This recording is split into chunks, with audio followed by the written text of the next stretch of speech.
Hi guys, what's up? I'm Celtic Fans Channel, and I was going to make a Celtic most expensive players 11, and then this happened. Cheers. So I'm doing this instead, and by the way, I'd urge you to check out Ryan 1's video if you haven't already seen it. He did a far better job with it than I would have done, and I'll put the link in the description. So this transfer one is a very important one for Celtic. They've got to get rid of Deadwood and bring in high quality players, and that's going to be vital in bringing the club forward. Keeping hold of our key players is also very important, and it looks like Celtic will turn down large offers in the coming years, such as £15 million from Man United for Kieran Tierney. Sadly, this hasn't always been the case, and many players have left the club and gone on to be successful elsewhere. So that got me thinking, what would a Celtic team look like if we hadn't sold our best players? So in goal it would be Fraser Forster. Celtic have had a few good goalkeepers to choose from, like current number 1 Craig Gordon and Arthur Boric, who is now between the sticks at Bournemouth. Fraser Forster is also on the south coast with Southampton and is impressed despite struggling with injury. He is also looking to break into the England team with Joe Hart struggling, although he's going to most likely find himself behind Jack Butland. At left back is current left back Kieran Tierney. Tierney has been in first choice since an outstanding breakthrough season in 2015-16, replacing Emilio Azaguirre, who is still at the club and may be my backup left back in this side as well. The first central defender is Virgil van Dijk. The Dutch international was at Southampton alongside the aforementioned Fraser Forster, but unlike the goalkeeper, he may not be around much longer, with clubs like Chelsea and Manchester City supposedly interested in the centre-back, who's valued at between £60 to £70 million.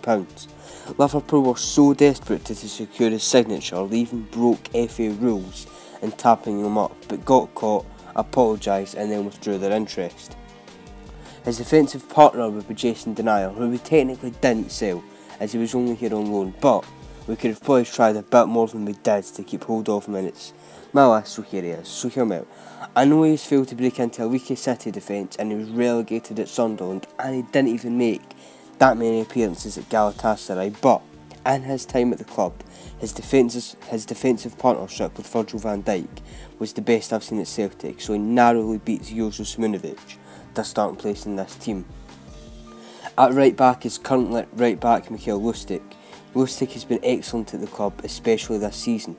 When Adam Matthews left in 2015 after over 100 appearances for the club to Sunderland, where he only made one appearance before being shipped out on loan to Bristol City, Lustig became first choice and took his opportunity well. He is now facing competition from Christian Gamboa, who is back up in this side.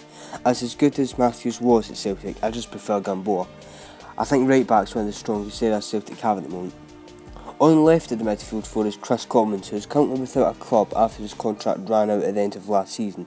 It looks likely he's going to head to Hibs and reunite with Neil Lennon, who enjoyed his best season under in the 2013-14 season, which was also my first season as a season ticket holder. I had to fit Commons into the team somehow, and I couldn't put him in the middle, so he's out on the left. Probably his best moment came in a Celtic top came against Spartak Moscow, when he scored the penalty that sent Celtic to the Champions League last 16 for the first time in 5 years, and they haven't been back since. Commons just pips Georgios Samaras to a spot in the side, and is a really tough choice deciding who to leave out. There's of course also Scott Sinclair, who's currently at the club. The first central midfielder is Victor Wanyama, who is currently at Spurs, who recently finished second in the Premier League. Celtic have excellent options in the middle of the park at the moment, as well as Joe Ledley, who was recently released from Crystal Palace, Keeson Young, who is now at Swansea City, and even Stefan Johansson, who had one excellent season in the Hoops and is now at Fulham.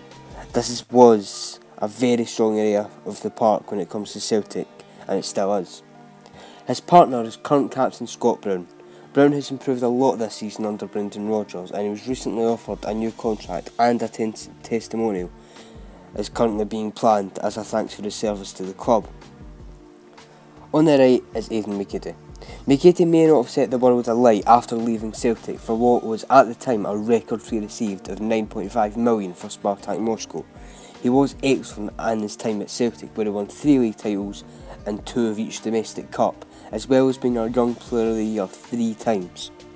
He had a lot of promise, sadly hasn't lived up to it, but like I said with, say, Denial, you've got to look at his time at the club and what could have become if he'd stayed. The first of our two strikers is Gary Hooper, who is very similar to McGeady, and his career has gone downhill since leaving the club. However, nobody can deny that he was one of the most clinical strikers Celtic had in years, scoring 63 goals in 95 league appearances. The final spot was a tough choice to make between the two strikers currently at the club, Lee Griffiths and Moussa Dembele. In the end, I went for Dembele due to his age and the fact he could go for massive money in the future. So that's it for this video. Leave a like if you enjoyed it and subscribe as well. Match vlogs are returning soon with the Leon and Linfield games, so hopefully I get good footage there. Thanks for watching and goodbye.